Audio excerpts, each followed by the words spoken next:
taken out. Right there. Then on the big island, I average one a week being put up. The thing is just taken off and it exploded for backyard poultry. So our biggest challenge, and that's why I'm here to talk to y'all today, in support of the Hawaii Farmers Union. How many chickens can you raise in Hawaii? 20,000. 19,900. What is the real number? How many chickens can you raise in Hawaii? Where are you? Where are you talking? Unlimited. This island, how many can you raise? Go, Cap! How many? 99. Yeah. No. I have 185,000. You got it. No. If you're in Honolulu, too. Yeah, I do. The answer is I mean, you're unlimited. What are you doing? you're only allowed to raise 2. But I can raise them on the top of the Ilikai Hotel and have 2 chickens. The thing that the Farmers Union is trying to do is change that law. If we want to be sustainable in the state of Hawaii, we must be able to raise more than 2 chickens. Okay? So you got the message. So one of the things that we try and do is solve the 2 major problems with the birds. The 2 major problems are feed, and the second one is waste management. So what we're going to do, I'm going to turn it over to Mariah, because Mariah will talk to you about feed.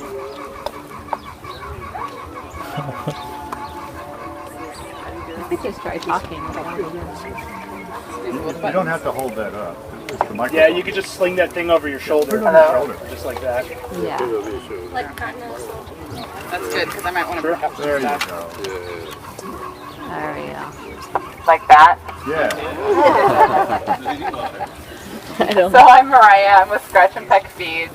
I work for a feed mill that's based in Washington State. I'm here because I happen to live in Honolulu and wanted to move here, and I work for a cool company that decided that we could still work together. But I am really passionate about healthy feed, and the mill that I work for, everything that we bring into our mill is USD organic certified. We also non-GMO verify it. In theory, if something is USD organic, it should also be non-GMO, right? However, in the world of animal feed, there is so many contaminants in the inputs that making sure that things are also non-GMO is critical. We get our corn from one farm. It's an awesome farm in Eastern Washington. They do their own seed saving techniques. We still have positive loads for GMOs that come in just from neighboring contamination from that farm. So it's a real deal, and in the world of animal feed, there's a lot of contamination, if that's something that you're concerned about. But I just wanted to point out too is that the real deal is that we're getting the misting rain here. This workshop's happening.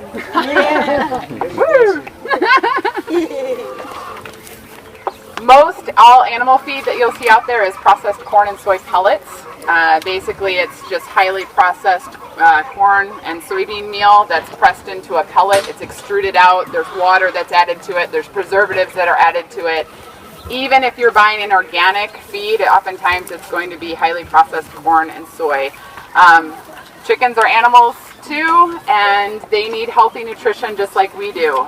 It's kind of like you cooking a Whole Foods meal versus putting a TV dinner in the microwave and hitting go in terms of what's going to happen.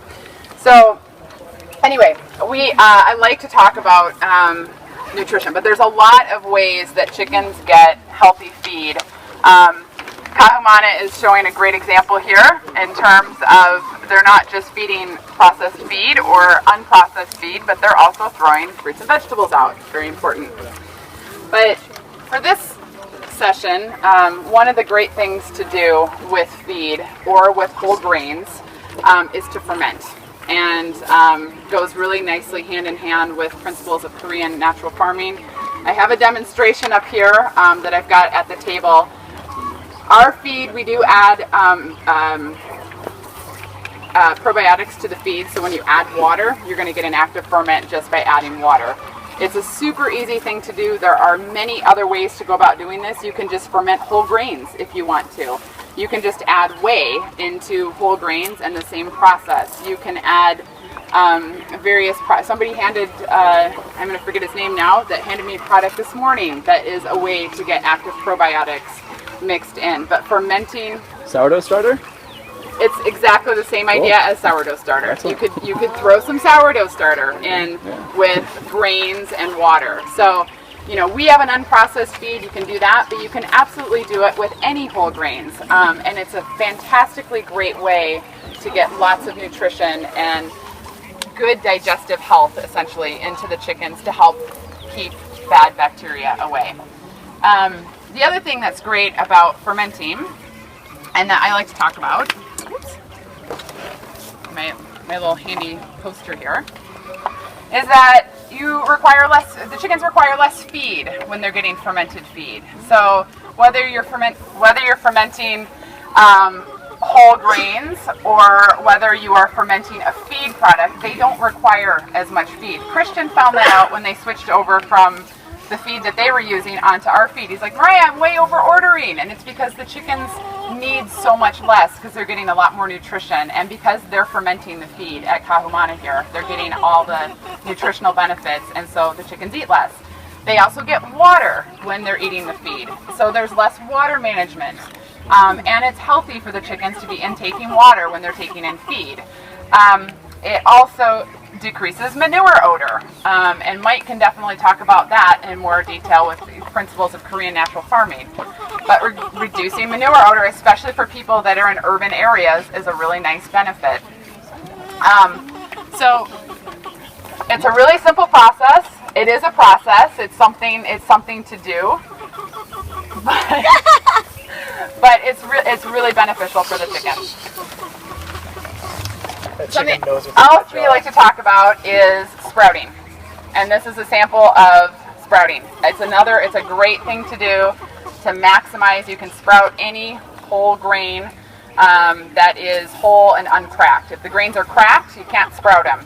But basically, you're just soaking grains in water for 8 hours essentially, and then you're taking the water off. Sprouts, you take the water off.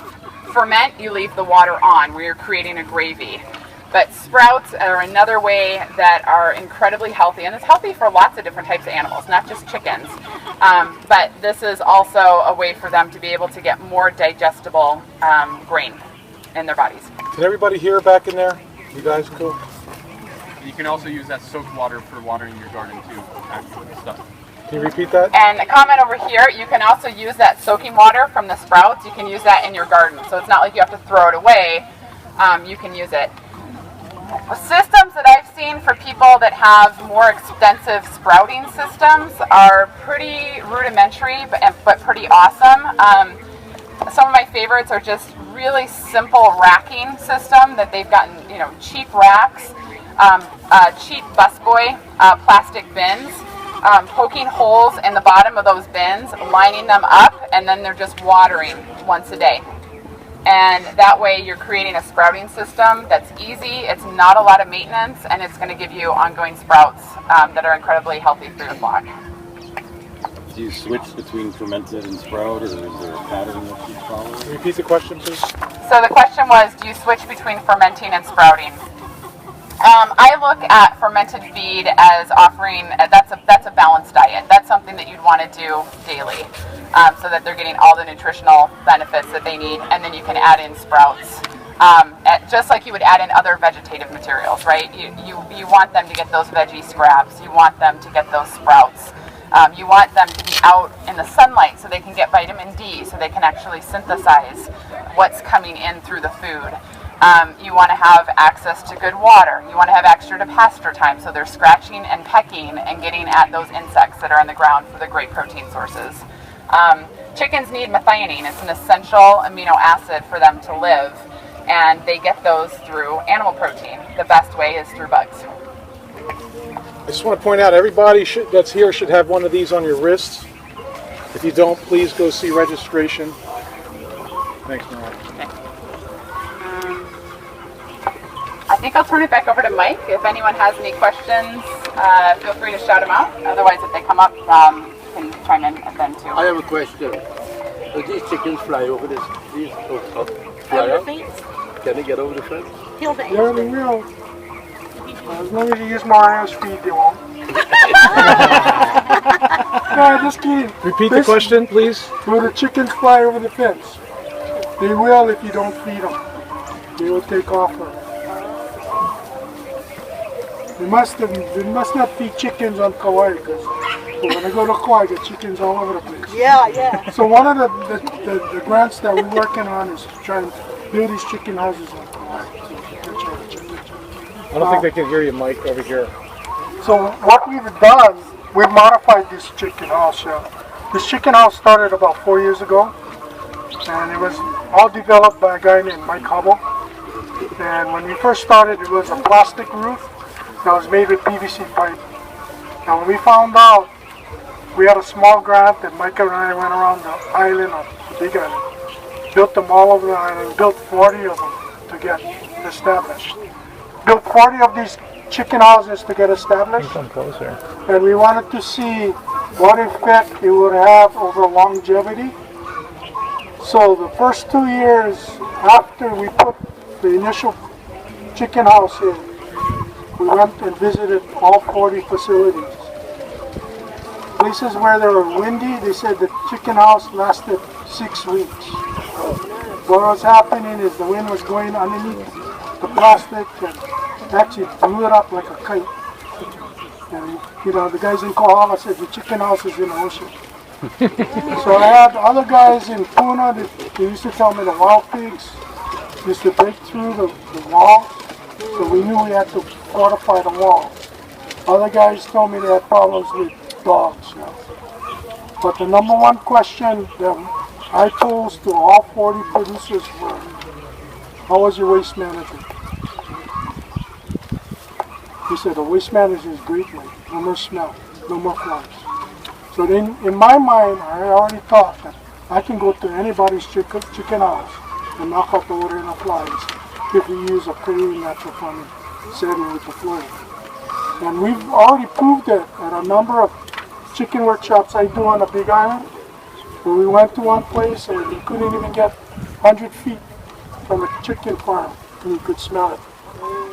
So what we did is we inoculated the ground with the IMO and activated with some LED and conventional plant juice. Mike, can you explain about IMO, please? People? IMO is the system of collecting a fortified compost that you learn how to do that in a Korean natural farming class. It takes, I guess you collect the microbes and rice on the forestry areas for 5 days. And once the microbes are collected, it turns into like a white, fuzzy, cotton candy type of growth. And that's what you want. Those are the microbes. So you start off with, you use that in the chicken house. But anyway, we did that at the chicken farm. And within 45 minutes, all odors were gone. So we solidified 100 people at that farm. Almost half went into a hubble bubble situation. So when we do the hubble bubble programs over here, and we want to do them here, 3 people have been trained on this farm. All 3 have agreed to help you build them.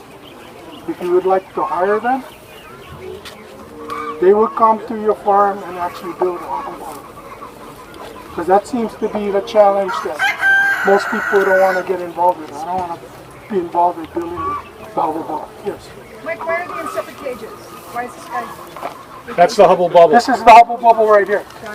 So basically what we're trying to do is promote backyard poultry production. Mike, what's the significance of the hubble bubble compared to like what they're doing here? It's scalable. This is just strictly for backyard. This is more of a commercial setting in the backyard, but what they're doing is they're doing the same thing with the Korean natural farming. But most of the people that I work with are not going into a commercial setting. They're going to go into a backyard situation This hubble bubble is 12 by 12. You can put in 35 layers or 50 broilers. And how often does it need to be moved? Never move it. Never move. It's stationary. What is beauty about this thing, you see the wire on the bottom? That prevents the mongoose from getting into the pens. And then you look at the top of the roof, underneath the eaves, there's another piece of wire that stretches out that prevents the rats from going into it. So you prevent all your vectors from getting into the cage with the birds. Mike, Then we inoculate the bottom with the IMO and activate it with the sprays. You never have to clean it. You never smell. There's no more flies. so it's not necessarily a deep litter system like for the pigs, right? No, the deep litter you have to put at least 4 feet of green waste. This one you put 2 to 3 inches. So they live in there all the time, constantly? They don't ever come out? You can let them out. The thing is, when you do this kind of confinement area, you got to make sure you feed them. Because once you don't feed them, they don't come back home. They go look for somebody else's home. Look for another That's why we bubble. got problems. You guys tell, oh, I can't buy a feed. So you got to go talk to them around. Mike, where do they roost? Right now, what we do is we just stick a bunch of guava branches. We didn't stick it in this one, but you can stick any kind of branches in there so that they can roost. We make, right now they got one of these waterers that you can buy at different feed stores.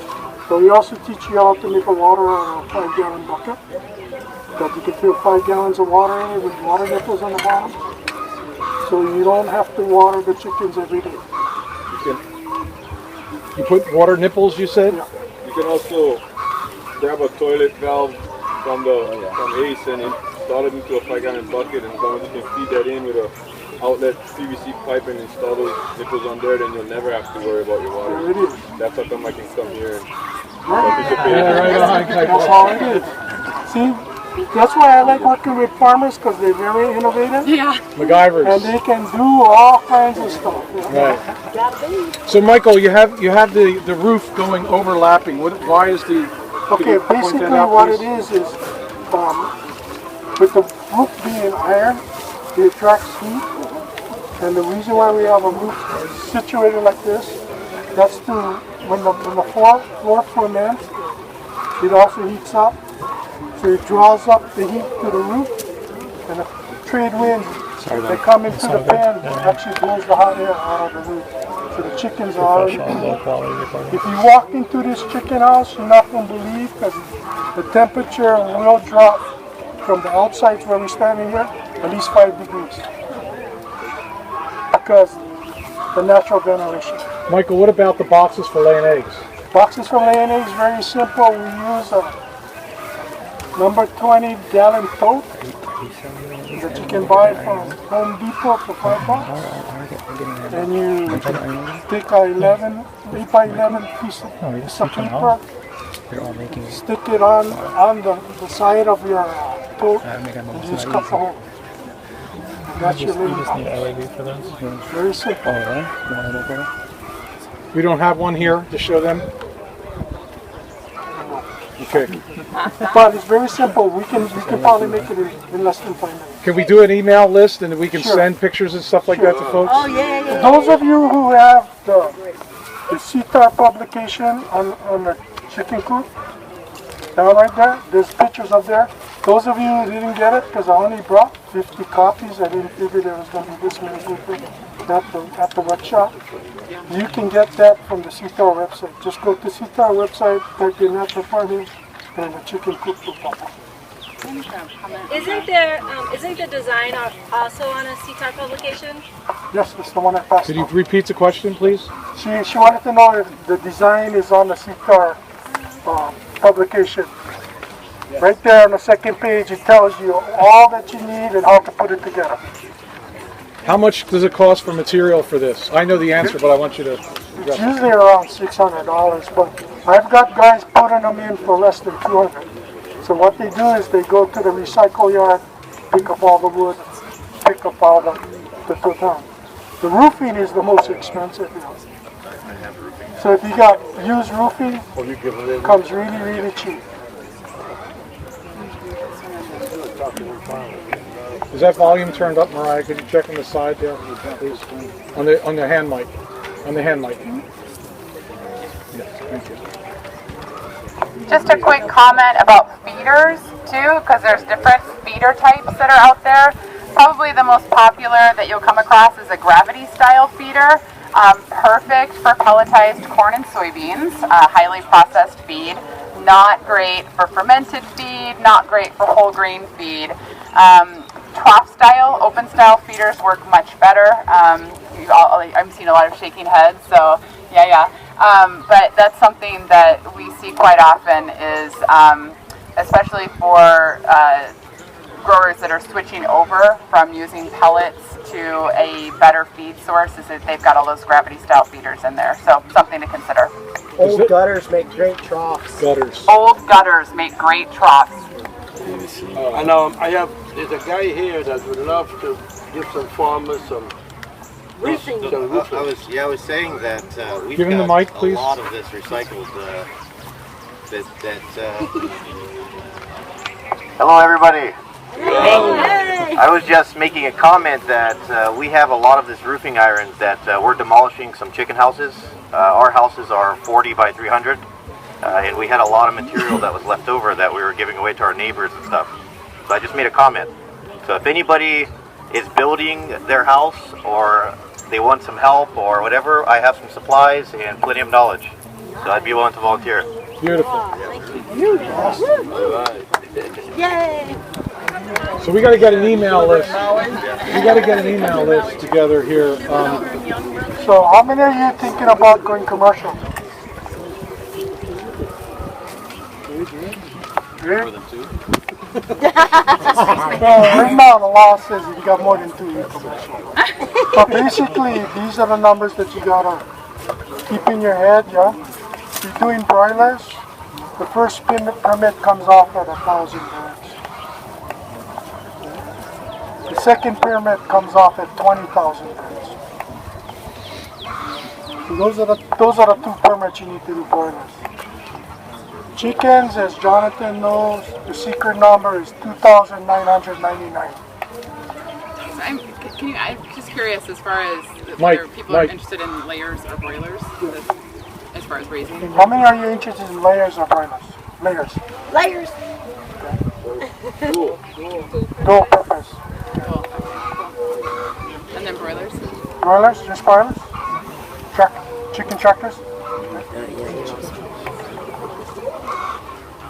So Mike, could you talk about, you said if you're raising laying hens, if you have more than 2, you're commercial, but then the first permit comes if you have over 3,000 birds? If you go commercial, yeah, the first major permit, meaning you got to deal with food safety, and Jonathan knows because right now we're monitoring all of his chicken houses at his large farm.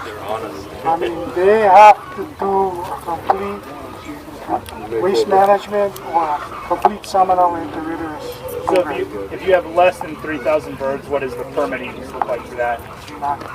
You're still monitored by the USDA if you sell your eggs, no matter what. But you don't need a USDA facility permit if you have less than 3,000. And the FDA, this is the big one that I think Mike's referring to. Use the mic, please, Jonathan. Yeah. I think what Mike is trying to refer to, the big headaches that we deal with, is our Salmonella Enteritis prevention program. After 3,000 birds, there's a lot of added expenses. Swabbing, day-old chicks, 14 to 16-week-old pullets, 40 to 45-week-old birds. There's a whole lot of requirements that go into keeping your birds. And the FDA oversees everything you do. You have to have a fly control program, rodent control program, pest management program, biosecurity program. It's just added things, which, I mean, it's not that difficult. But the magic number is 2,999 layers. What is the name of your farm? I'm the general manager of Clay Eggs, but we just launched Hawaii's first certified organic egg farm. We just got certified. That is Happy Moa Organic Eggs. We're in Waianae as well. But we just launched. Our chicks are 5 weeks old. fantastic. And are you going to be a board member of YNI chapter? I'd like to. Good. Any other questions so far? About the number of chickens and I agree that it's a lot of work to go through certifications and regulations, but aren't those in place so that we don't get an avian flu outbreak here? That's mainly what it's for. It's called. Repeat the question, please. You wanted to know why the rules are in place. It's mainly to prevent avian flu or bird flu. That's why they implemented it. Yeah. Because the first outbreak of avian flu came from a game bird that came across the Texas line and kind of knocked out like 10 million birds in California. 40 million birds. 40 million birds. So basically, we don't want to duplicate that again. Not my idea of a good day. That's also for food safety, right? During the Obama administration, there was a big push for food safety. All plants had to be certified, inspected at least one time within 2 years. So it's a big push for food safety. The egg rule by the FDA that was implemented in 2011, it's strictly for Salmonella. The AI outbreaks and the AI prevention and biosecurity is more for the industry, not so much for consumer safety. So why is it in the USA we refrigerate and in Europe they don't refrigerate? Yeah, that's the biggest debate ever. We could go Because on we with wash. that. We wash the bloom off, and that makes them. Mike, please. Everybody's talking. Please. In the U.S., we wash the bloom off the eggs, which is what protects them from disease, which is why we have to refrigerate. If we sent out eggs that were not washed and not perfect looking, then they would be able to sit on the counter and no problem.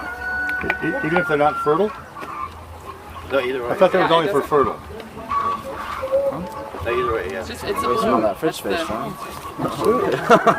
That's why you wipe off the manure off your eggs. Just wipe it off, yeah, because the longer it sits, because the eggs breathe, correct? 17,000 pores breathing, and it sucks in the bacteria that you can't see. And when you open the egg, you got a big black spot, a big glob. That's the bacteria that was left on the shell. So that's the way to know not to eat that egg, huh? Well, I'd still eat the egg. Okay, and then also if it floats, right? If it's not doesn't sink, you want to there's test all kinds of ways. Yeah, there's exactly.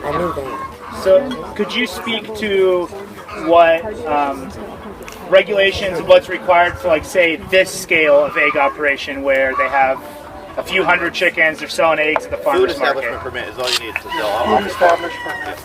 Okay. That's your $25. And then if you're selling at the farmer's market, you have to keep the eggs in a cooler, right? Yeah, 45 degrees or under. Cooler, and make sure you don't recycle the cartons. You know, make sure you have your name, your address, and phone number on the carton, not somebody else's farm. You know. Don't use the Calais eggs containers. You can promote that all you want. Do you have any plans to pasteurize or offer pasteurized eggs? No pasteurized plant on the island right now, but pasture raised, yes, that's what I'm doing right now. But pasteurized, no, there are no plants. So you can eat them raw. Yeah, in no Japan, plant. They have eggs that are, I think it's pasteurized. Yeah, there definitely are, but we don't have the capability to do that on the island right now. So. What does that capability entail? Oh, it's just all it is boiling them, and we're USDA inspected. We have a plant on. We have a USDA inspector on site, and it's really expensive if we start getting into specialties. You know, like cracked eggs or processed eggs. It's a whole nother process, and it's really expensive, and the market's just not there. Okay. Jonathan had to jump through a bunch of hoops to become organic. You know, because he also requires that you cannot only raise them in the cage anymore. You gotta have 2.5 feet per bird on pasture. No treated wood, for example. One thing I observed is, obviously me, I love this place, but I'm scoping out any potential competition while I'm here, correct? But one thing that I noticed right off the bat was I was looking at the treated wood and I was thinking, okay, they would have problems there. I'm just looking, thinking, how would they certify? But you can't use treated wood, not even a fence post. Even if it's boric acid. No, you can't use anything that's treated. No arsenic or boric acid, nothing. Use the mic, please. You can repeat it, yeah. I'm sorry. One thing I was speaking to the organic rule, which obviously I know not everybody is here for the organic rule, but this is just something to keep in mind. You're not permitted to use treated wood. A lot of people make that mistake. They go change an old fence post that maybe was rotting or something. They didn't think about it. Go to Home Depot and pick up a fence post and not get the untreated. And you have to keep the receipt. The receipt says untreated on it because you'll be inspected if you try to sell as organic. One other thing I want to add, anybody that decides, this is for me, I have my competition here. Anybody that decides to sell organic eggs at the farmer's market or etc., you're not allowed to call them organic eggs if you sell more than $5,000 a year in product. You have to be certified. So the magic number is 49999. If you sell 4,999.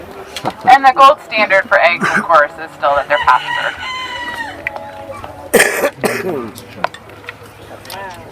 Any other questions? Yes. I have access to not only Maui, my friend just assembled one of the car dealerships and got the heavy metal, so they're getting into metal in Maui. Just One more place you can pick up metal roofing. Since I have one of these, I wanted to point out.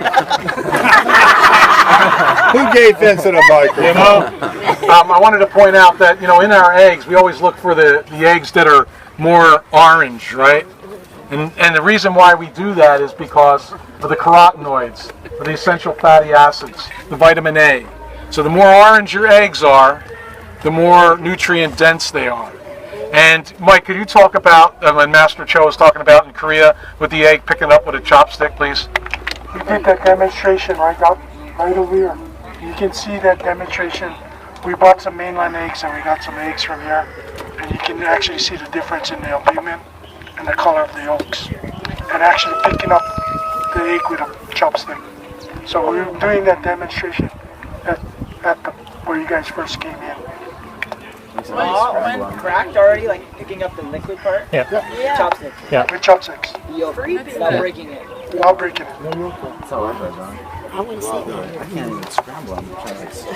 So a lot of the big corporate feed manufacturers are adding things like marigold extract because they know that's what folks are looking for, is for deeper egg yolk color. So you are going to see deeper egg yolk color even though they're not necessary. So that's why I say the gold standard for eggs is that they're organic, certified, and they're pastured. And then it's, you know, they are animals. What are they eating? And that all lends itself to the nutritional content. So what's cool about Christian's eggs, and the reason why when you look at the white of the egg, is that when you crack open the cheapo styrofoam eggs that I bought this morning, the white just absolutely goes bleh on the plate, whereas his eggs are keeping their texture. It's like it's a different product altogether. But if you look at the egg yolk, those egg yolks are looking darker and darker all the time in the cheap $2 a dozen eggs, and that's exactly why. It's because of the extracts that they're starting to put into the feeds. Oh, okay. Wow. Thank you for that. Really? Let's check on it too. I'm kind of new to this reenactment farming thing. You're basically saying it's the IMO. Repeat questions, please. And is that a one-time application? Okay, he was asking, he's a newbie to Korean natural farming.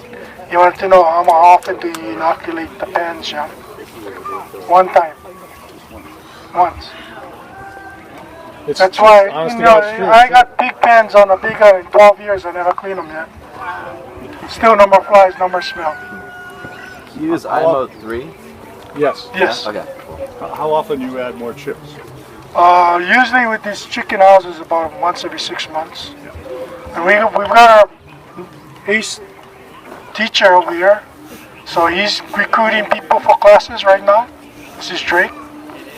Drake is probably one of our premier teachers in the state. Yeah, for Korean natural. One microbe at a time. But I know they use Korean natural farming here because I don't know, is Rebecca here? Because when I came out here to build a chicken house, I heard her standing inside a chicken coop and she says, "Hey, you guys gotta spray the lab. Make sure you put it in the water." I said, she read the book. I know she's doing it. Yeah? What is lab, Mike? lactic acid bacteria. You make that with milk. And how do you make it with milk? And then you make it with what in the beginning? Well, what you do is you wash your rice, and you save the rice water, the second wash, and you put that in a jar and you let that ferment for at least 24 hours. How long? 24 hours. So it should smell a little sour. And you use that with 10 parts of milk, and you let that ferment for a week. And what it is you're actually making whey, yeah?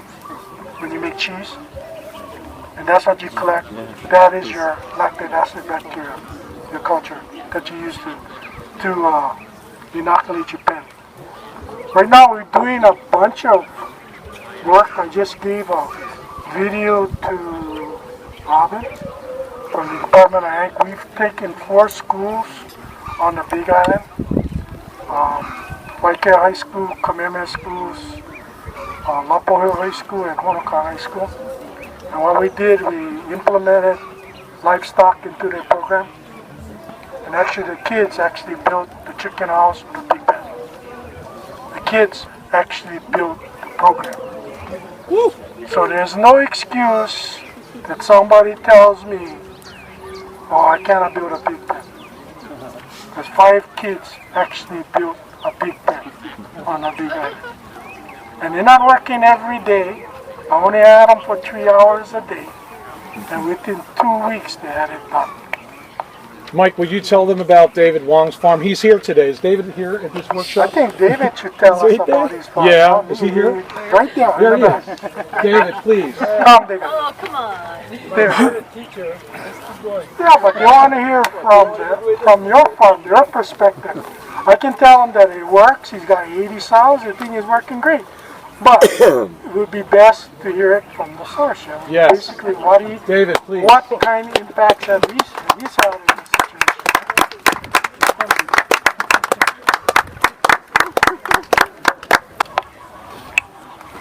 Hi, I'm not a public speaker like Vince and Mike. I'm just a farmer, so I'll answer whatever questions you have. Where are you located, David? Where's your farm? Right on the other side of this valley, this mountain. How many pigs are you raising? Total population is close to 1,000. 1,000? 1,000. 1,000. And you use strictly this Korean natural farming approach with these pigs? That's correct. So all you gotta do is go to Drake's class and get the fundamentals, and then just listen to Mike. Go visit his farm. How large an area are you using? How big? Less than 2 acres. And it's an old dairy? Was it an old dairy? How deep is your litter? It's running on the specs that Mike has. 4 feet. And that litter is green waste or is it sawdust? It's green waste. And did you start with the big logs at the base? Yep. That's what Mike's going to tell you. Yeah, what kind of logs did you use? Whatever the tree trimmers brought. Great. And you don't have to replace those. First time and that's it, or do you have to eventually? Well, they're 4 feet under. I don't think you want to go and replace them. Yeah, so once and you're done. Have you refined your operation since the last training we took in Korea for swine? We're in the process, but we haven't gotten even close. So what changes occurred from when you last went to Korea as far as the process? What are they talking about changing? You gotta ask Drake, he has it all on video. Okay, come on Drake. Come on Drake. What was the biggest change? Here. This is big trust issue now. You know? Go into this thing? Yeah. So take it off and just talk. Just go real close. There you go. Okay, so we just went to Korea and we spent 5 days learning advanced swine, and I was just amazed at the intricacies that there are. So, I've been raising pigs for about 6 years, chickens the same amount of time. And, I look, and now since I've been training with Master Cho, I'm able to see just so many different things. It's more than just like throwing wood chips down and throwing some magic dust on top. Like the amount of care and love that goes into it, and just even like dimensions of how big your chicken's feeder is can make so much difference in their life, because in most systems the animals are living in confinement, and or you're letting them out to a pasture, but that's their home, that's their house, that's their entire thing. And yesterday they were talking about soil structure, and like if the soil doesn't have big enough structure, then we wouldn't fit in this room and there wouldn't be as active life. And so the whole proportions and dimensions of these things really matter, of how much you made the height of certain things. Like in the piggery, having ventilation come in, and same on the chicken edge, having this ventilation is, it's not something you just overlook. And so when I was seeing this, and I was seeing it done like right to the T, the right way, then to come home and to look, and what I really wanted to say is the main takeaway is, if you were walking by here and you had to spend the night right here, would you choose to sleep inside that chicken pen right there? If you were walking by your chicken pen, would you spend the night in there? And if the answer is no, then you really gotta go and address the situation. If it's off-gassing and it smells funky, or you wouldn't, because the chickens that I raise and the pigs that I raise, I would sleep there that night.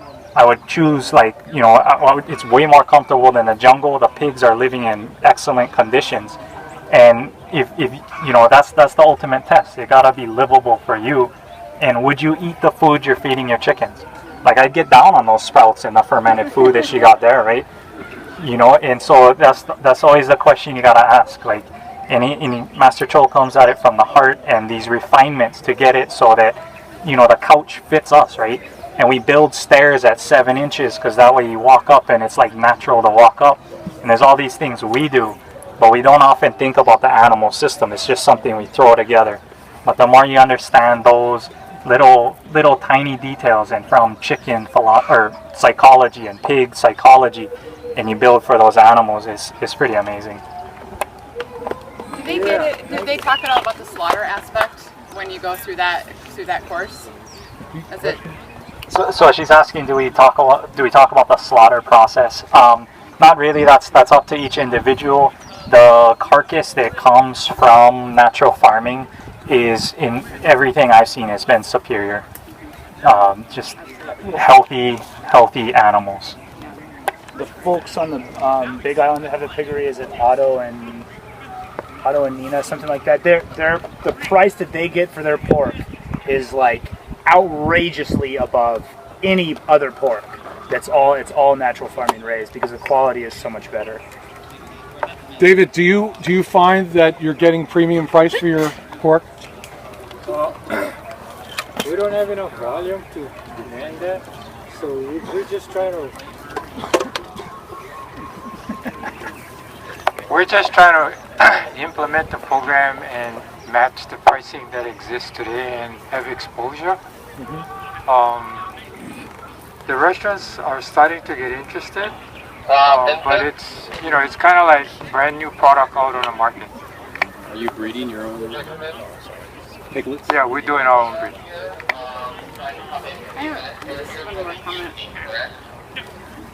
On the pricing element too, we have been a part of some studies that Mother Earth has run. Oregon State University has done some too, where they're looking at the nutritional content of animals that have access to pasture and that have access to high quality food, as far as how much nutrition is in the eggs, how much nutrition is in the meat.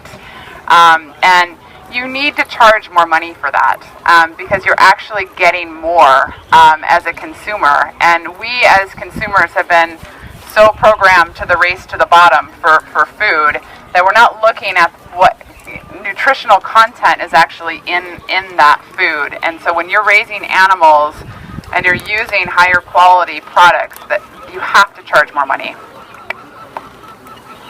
Just like organic or anything else.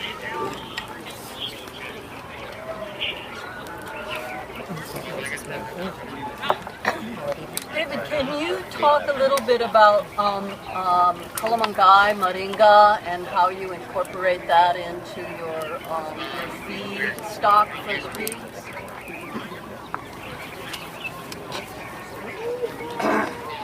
Malungai is, the science word for it is Moringa olifera. So I would suggest that anyone who is interested in working with it, kind of Google it up so you kind of understand what you're working with. It is a very highly nutritious product and very nutrient dense. So you kind of got to use it in that aspect. Do you just incorporate it as a powder or fresh? We just feed it fresh. I brought some cuttings. Check them out at the Seed and Plant Exchange at 4 o'clock. First come, first served. Moringa cuttings. Cool. Thank you.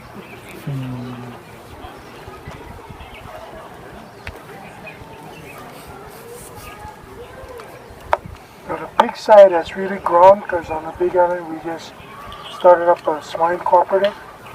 We're starting to grow. We're starting to take our first orders for pigs for Thanksgiving, Christmas, and New Year's. Yeah. So we're starting to take orders now through the co-op.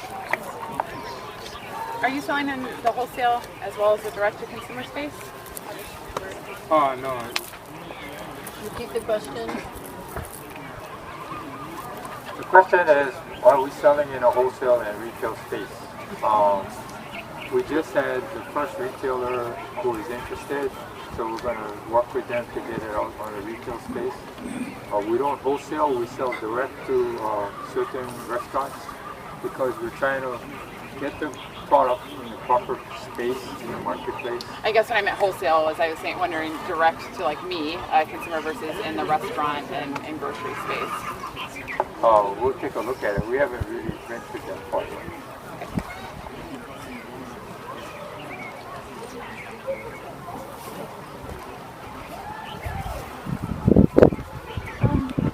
David, do you do your own slaughtering on site of the pigs? We don't slaughter on site, basically because there's a whole different set of rules. So everything we handle goes through the Campbell Industrial Slaughterhouse.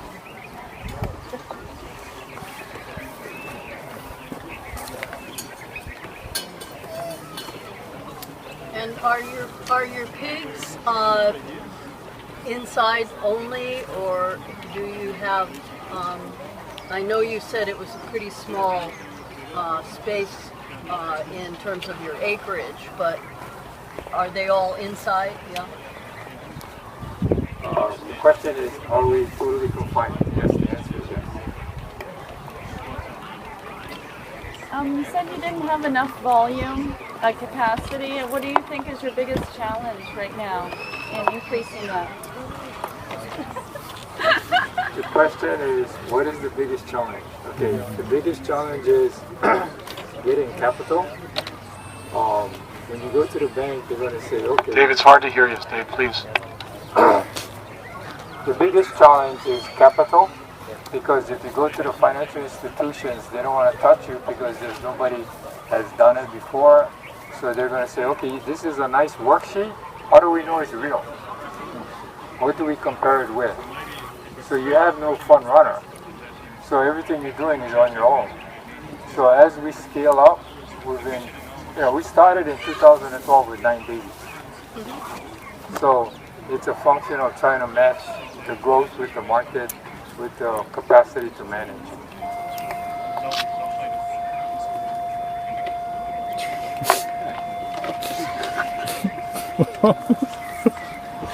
Vince, we're going to take it away from you. Okay. This is when it's going to explode. What did he say? Nothing anymore. Oh, he's coming back. He's changed. So we do workshops on the Hubble Bubble, and this one usually takes together about 3 hours to do it. The fastest the Hubble Bubble, this one has been put up, is 1 hour 45 minutes. I had 4 contractors in the group, and I just said, go for it, and I just walked away. And within an hour 45 minutes, it was up. So over here we had 3 people, and we put it up in 3 hours. I want to give a quick plug too. And for anybody who lives on Oahu, next Saturday, Malama Manoa is doing an urban chicken raising workshop at the Manoa Library at 10:30 in the morning, and they'll be bringing in chickens and talking about different breed types and some of the similar information. So if you know folks that are interested and weren't here today, let them know. Yes. Stupid question. Does anybody here know how they keep their chickens alive in the concentrated modern method that they do and advertise them as antibiotic-free chickens? Never had it, never will. That they advertise. I'm from the mainland, but how do they keep them alive when they're rammed together like that and no antibiotics? Is that advertising or? Jonathan. No, I don't do that. I mean, No, but you might don't do know that, more but about you that. used to work for those big farms So, in yeah. Ohio. Well, on the egg side, I'm not too familiar with the broiler side, but I know that the manure sometimes is used 10 times. It's cycled. So I mean, they just have to have really good biosecurity and disinfect disinfect the manure really well before they bring in new chicks. But their mortality is pretty high.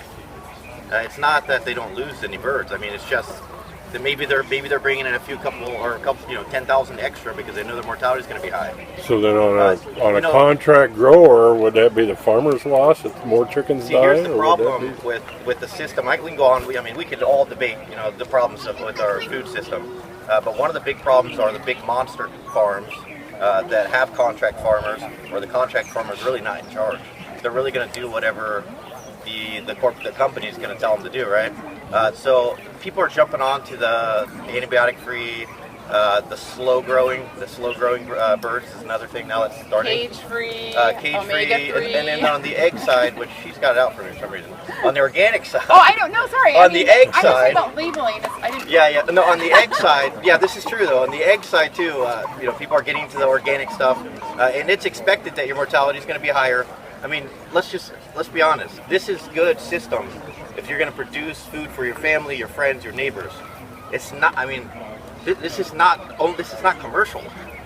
I'm sorry. Yeah, Your 500 chickens is not commercial with a $60 bag of feed. It's not commercial. And if you want to do that, I'll take you on all day because it won't work. It's true. I mean, it's unfortunate. Obviously, the quality is much better on a smaller scale, but it's just not viable, especially on this island where the land is so expensive. You have to do things commercially. But I think that some of us younger guys that are getting into it now, the good thing about us is that we're listening to we're going back to the roots. We're not against doing things, like we do with the backyard chickens. We'll shrink it down a little bit. Just like this is the first time I've ever done this, but I'm doing Korean natural farming as well with my chicks. And I'm not an expert. I'm just, I would go to the workshops a few times, and I tried it, and it works. But you know what? The guys in California that are part of our company, they'll never accept that because it's a waste of time. It's a waste of manpower for them. But I'm doing it myself on my own company, and it works. So that's a good thing about some of the younger guys. I think that they're willing to try things like that. So the food system's moving that way. A lot of it right now is opportunity. So anybody that's thinking about going into doing commercial things right now, there's opportunity with the food movement right now. Local food movement, organic food movement, real food movement. So now's the time to get into business because now we can take on the big guys. Don't try to take the big guys on in their own business. They're going to crush you. Right. And there's a premium that needs to be charged for that. Yeah, exactly. Yeah.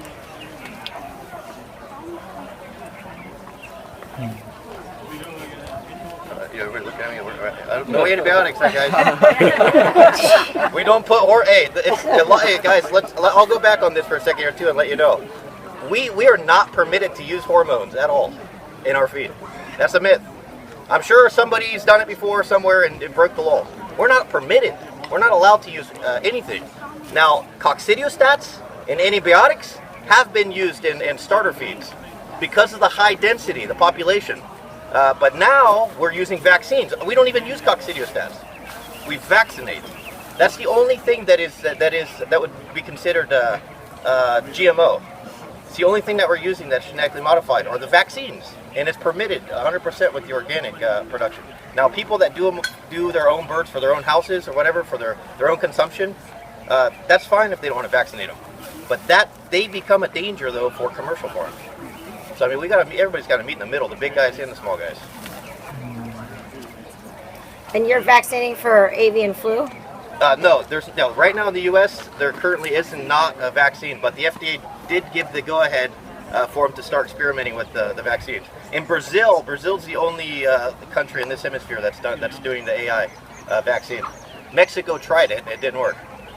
They tried it for 10 years when they had a huge outbreak.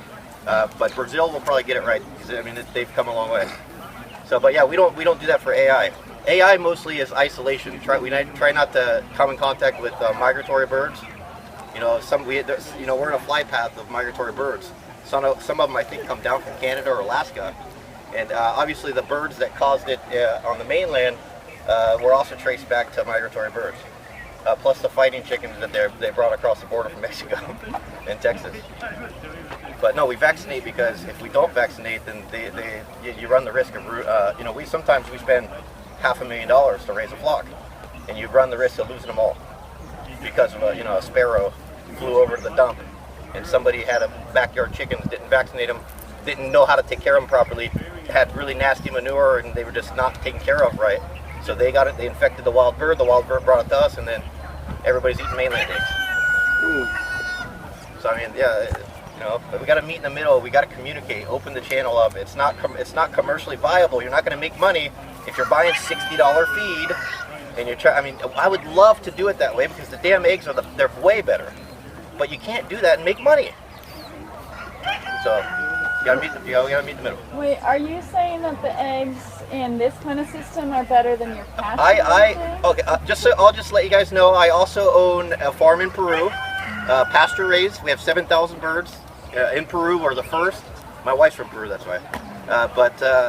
And that's my first exposure to the system. The eggs are way better. That's because they have access to sunlight. They're out at pasture. I mean, that's what Kahumana is doing. That's different. That's why I was saying, just because eggs are labeled as organic, that talks about the feed type, and there are some requirements that go along with raising organic. Hopefully it gets better. Hopefully the new organic rule, unfortunately, the Trump administration put the rule on hold, but the new organic rule does require more space, real pasture. I mean, how do you say it? This could be considered pasture right here in an organic system. This is pasture. Yeah. But the new rules require that it's 75% vegetation starting 15 feet from the house. So you can't just give them a patio anymore and label it organic. You know the eggs you buy at Costco, guys, organic eggs? They're probably not what you're thinking they are. It's just the feed. They're eating organic corn and soybean feed, and that's how they're labeled organic. Well, they got a nice picture of green grass with the Photoshop chicken. Why doesn't somebody require them to take a picture of the real damn chickens? Well, Photoshop the girl in a green pasture. Take a picture of the real ones, because I already know. I know what they look like. I went into an organic egg operation not that long ago that... You know, they're very popular eggs. I'm from Bellingham, Washington, and that's where this egg farm was at.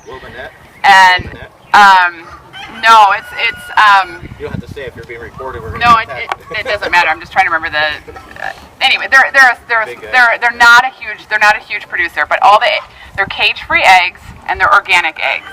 So that means that they're all in a hen house that when you walk in, it almost makes you pass out from the smell of ammonia. And when I asked him, why are there no feathers on these chickens? Are they going through a molt? And he's like, hey, my mom always said if the chickens got feathers, they're not working hard enough. And this is, so those are organic eggs. And they do have a small hole cut in the building where they do have access to go outside, but they're never going to go outside. So when you're buying grocery store eggs, there's a whole level of labeling that's kind of interesting, and that's why I say the gold standard is pasture-raised, organic fed. And a lot of the retailers now have also taken it into their own hands because they've gotten backlash for basically lying to people. Some of the supermarkets maybe didn't know, but like Whole Foods, we'll be working with Whole Foods very soon. That's where our organic eggs will be, and they're requiring feather scoring, beak scoring, pasture grade, the grids. So some of the supermarkets are taking them into their own hands, which is good.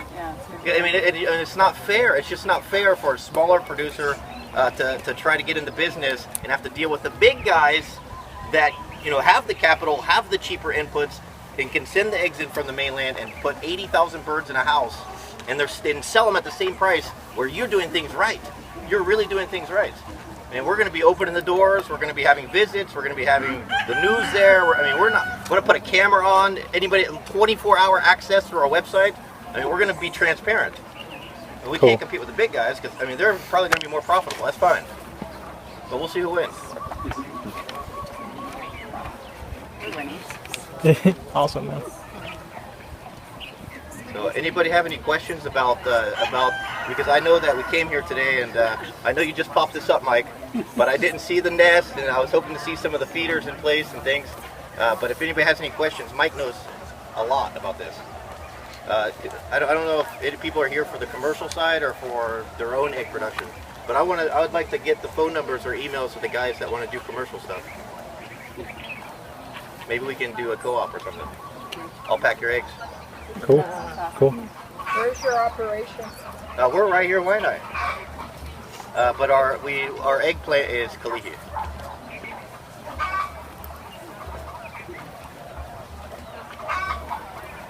Sorry, I hijacked this, guys. No. So I told you to come. Yeah, I didn't want to hijack this place. No, everyone has contributed their own knowledge, and it's a really well-rounded seminar, I think. When's the next bubble bus? Who's gonna put up the next bubble? Scared everybody away. People are leaving, Mike. Maybe I will. I'm getting ready to just start mine up. Yeah, we met the people that's got the roofing. Is that calling? Yeah, I'm gonna call. Get the stuff together. Yeah. That'll be the price now.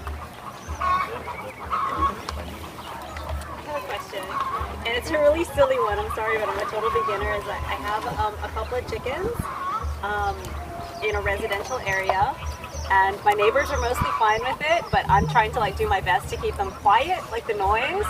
And so when they make noise, I feed them, and they make more noise, I feed them. Am I training them to keep making noise for food, or are they just making that noise? I know it's a silly question, but I don't know where to look for an answer. I'm probably not the right person in terms of chicken training. You can use, some other folks might have some better information here. You can use herbs for calming. Salt. Really? Yeah, I know everybody looks at me, this guy's drugs the birds. No. 1 kilo of salt per 1,000 liters. Now, I know you gotta break it down. You got 2 chickens, but do the math. Salt calms them down. Avoid bright light, really bright light. Yeah, that's They see lights. They see the light 20 times brighter than we do. True. So one little light you can't even see, they're getting stressed with it. Are they making noise after they lay eggs, or are they just making noise all day? It's in the morning because I wake up super early and they're laying eggs. I turn on the light. They're squealing. Yeah, the light and herbs will help too. Like herbs are calming, they're soothing. Okay. Get more and give your neighbors the eggs. There you go. That's the solution. There you go.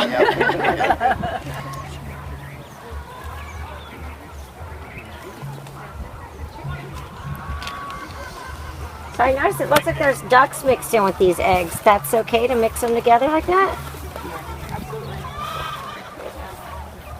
They don't compete at all. They're just kind of. Well, there's a lot of competition going on in this coop right now. There is. I saw pullets that are a little different age groups. That's fine, small scale, but this would never happen with more than 1,000 birds. I saw some that are bare right now. They're not molting. There's competition, but it's not aggression. Aggression is pecking at the head. Vent pecking is lack of feeder space, lack of water space, which you can look for. I mean, they've got plenty of feed, but the water I would recommend putting on a brick. so it doesn't get dirty, and then they're not interested in it. But lack of water and feed. Is anyone using fishbone meal that is locally available mixed in with their food? There is a fishbone meal. Tropical fish. If you get me, I don't have the contact right at the top of my head, but there is somebody that has that on island. I get fishbone meal, Oh, but okay. I'm just asking if people mixing in with their food for like commercial use We're not to doing lower that. the cost. Yeah, we're not doing that. Why? It's just I don't formulate. We put fish meal in our feed because we don't use soy, and we use that as the protein, as one of the protein bumps, and it's hard. It's actually hard to find a really good sustainable fish meal source, and I think that's why a lot of folks don't put it in the feed. Hopefully, though, we'll be using black soldier fly very soon. Absolutely, exactly. That'll solve our soy. I'm the soy guy now. This will solve both sides. Yeah, that's what we want to move to too. Is we want to get the fish meal out, and we want to move to black soldier fly because insect meal is a much better. In Canada, they're doing it already. Hopefully, here we're old. Why do we always have to be behind everything? I don't know. It's yeah. Once hemp gets legal, are you guys interested? Absolutely. We've been working on hemp and black soldier fly for numerous years now. We'd like to use both in our feed. So one thing I like to mention, we've been doing a lot of outreach on rat lungworm, and chickens love to eat slugs and snails.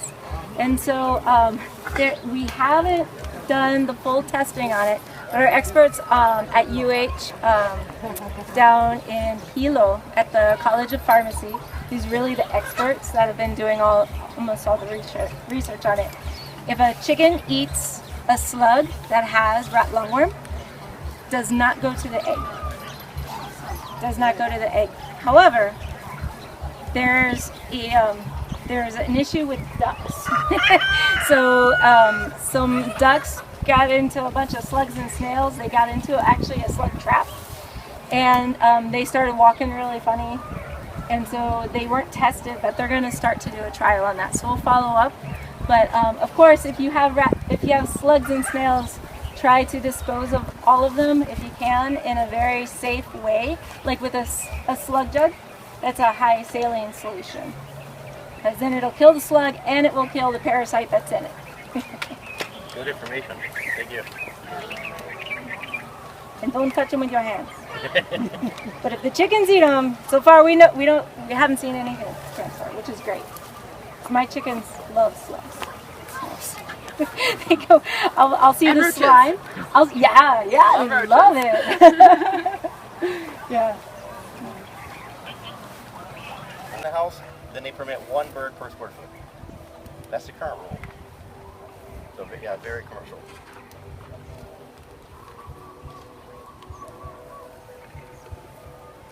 Well, the new rule is going to change to pounds instead of per bird, because the different breeds are heavier than other breeds, take up more space. So the new rule will be 2.25 pounds per square foot. So if you have pullets, obviously they lay less. They're 2 pounds, and you fit more pullets in the square footage. And then obviously a full-grown brown bird's 4.5 pounds or 5 pounds. So you'd give them 2.5 square feet, depending on weight. That's the new rule.